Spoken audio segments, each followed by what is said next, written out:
Bonjour à tous et bienvenue sur ma chaîne TutorPad 14. Comme je l'avais promis dans ma précédente vidéo, voici une petite vidéo de présentation de l'application pour iPhone accompagnant les bracelets de la marque Fitbit. Cette application est bien sûr également disponible sur le Play Store et le Windows Store. Alors, une fois que vous avez installé l'application, ouvrez-la.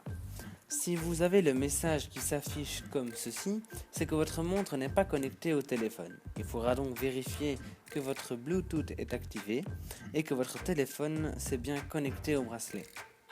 Pour moi, c'est tout simplement le Bluetooth qui n'est pas activé. Donc voilà. Ensuite, votre téléphone cherchera le bracelet et se synchronisera. Alors, en cliquant ici au-dessus, vous accédez aux paramètres de votre bracelet. On voit au-dessus le niveau de la batterie en 3 étapes. Batterie chargée, batterie suffisante et enfin batterie faible. Personnellement, je trouve dommage qu'on ne puisse pas voir le pourcentage du niveau de la batterie. Ça sera peut-être disponible lors d'une prochaine mise à jour. Dans les paramètres, on voit que l'on peut enregistrer des alarmes silencieuses. C'est-à-dire que votre bracelet vibrera pour vous réveiller ou même pour vous rappeler quelque chose. Vous avez ensuite les notifications.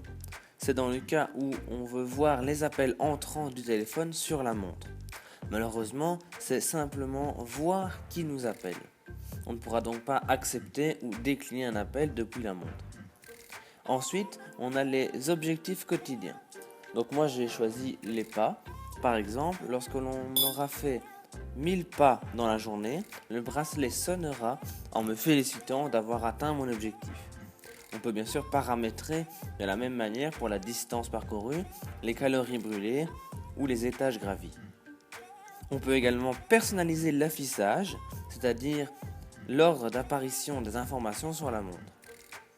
On a aussi le choix entre ces 4 types d'affichage de l'heure sur le petit écran.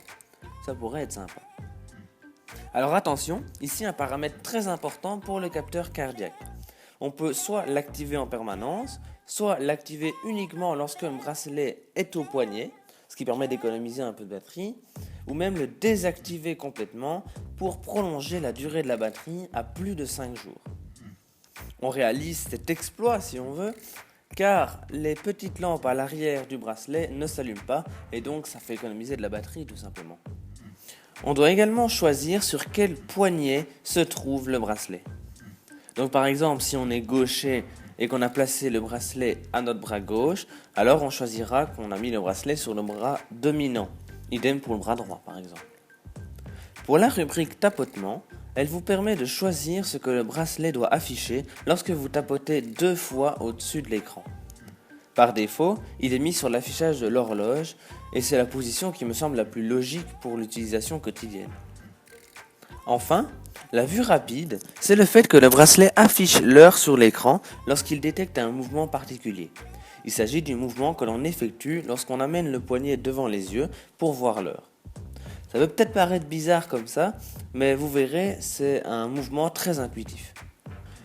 On peut également choisir de synchroniser le bracelet à chaque fois que l'on ouvre l'application de manière continue, ou alors on désactive cette fonction et il faudra synchroniser le bracelet manuellement en appuyant sur synchroniser maintenant.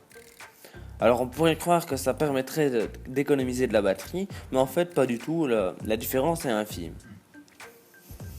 Dans Mise en route du charge HR, il s'agit de plusieurs explications qui vous aident à prendre en main votre nouveau joujou. En revenant sur le menu principal, vous avez une vue d'ensemble de vos données quotidiennes, mais avec un historique des jours précédents et de jolis petits graphiques comme vous pouvez le voir ici. Alors ici je vais accélérer un petit peu parce que vous verrez que c'est pareil dans chaque rubrique. À chaque fois on a des graphiques, bon ils sont parfois différents, mais à chaque fois les graphiques montrent l'évolution en fonction des jours. Je pense qu'on peut afficher à une semaine, un mois ou même un an. Ah attention, on va stopper ici. J'ai oublié de vous dire quelque chose. Comme tous les bracelets connectés, le Fitbit a une fonction aussi d'analyse du sommeil. Alors je trouve que cette fonction est assez complète ici, car il analyse les phases où l'on est endormi, où on est agité et où on est réveillé. Donc au final, on a exactement le nombre d'heures qu'on a dormi. et on peut voir à quel moment de la nuit on a été perturbé dans notre sommeil. Alors dans le reste, on a aussi des fonctions où on peut voir le nombre de calories absorbées, donc lorsqu'on a mangé.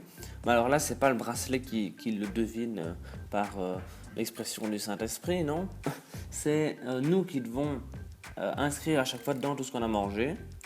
Puis idem pour en dessous, les calories restantes à perdre. Donc ça c'est un objectif quotidien si on veut. Et en dessous, le nombre de millilitres, ça c'est le nombre de millilitres qu'on doit absorber pendant la journée. Donc ça aussi c'est une fonction où on doit nous-mêmes inscrire manuellement si on a bu 10 millilitres ou 20 millilitres ou machin comme ça. Dans le second onglet ici en dessous, qui s'appelle Défis, nous voyons les différents défis qu'on peut envoyer ou recevoir de nos amis qui eux-mêmes ont le même bracelet. Alors ça pourrait être sympa, mais il faut encore réussir à trouver des gens qui ont le même bracelet que nous. Et nous arrivons déjà à la fin de cette vidéo qui vous expliquait comment utiliser l'application Fitbit accompagnant ces bracelets.